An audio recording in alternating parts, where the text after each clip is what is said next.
Hi, in this video we'll try to load files from a folder.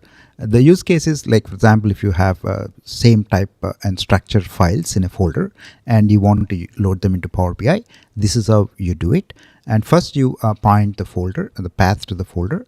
And again, I said the files should be of the same type and they should have the same structure and format. So in this case, I'm trying to load text files from a folder Maha Text, and this folder has lot of text files which are Mahabharata, the Hindu epic. Those text files are in that particular folder.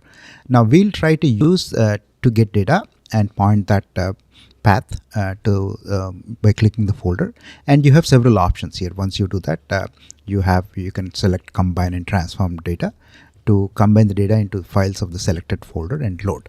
We'll use that particular option here.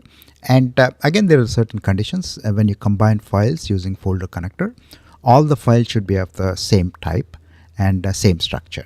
So once you do that, you can select any of those files. In this case, we are selecting the first file, and you can do all the transformations too, and then load or combine and load and transform. So all those options are available.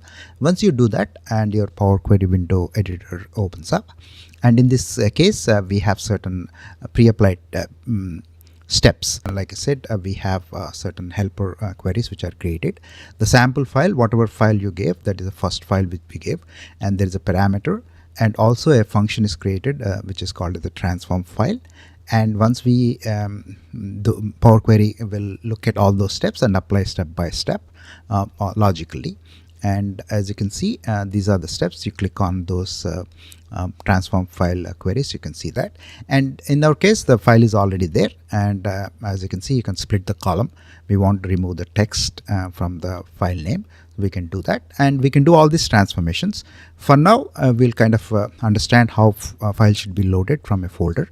And once we have this file, maybe at a future date, we'll try to create reports out of it. It's a very simple thing.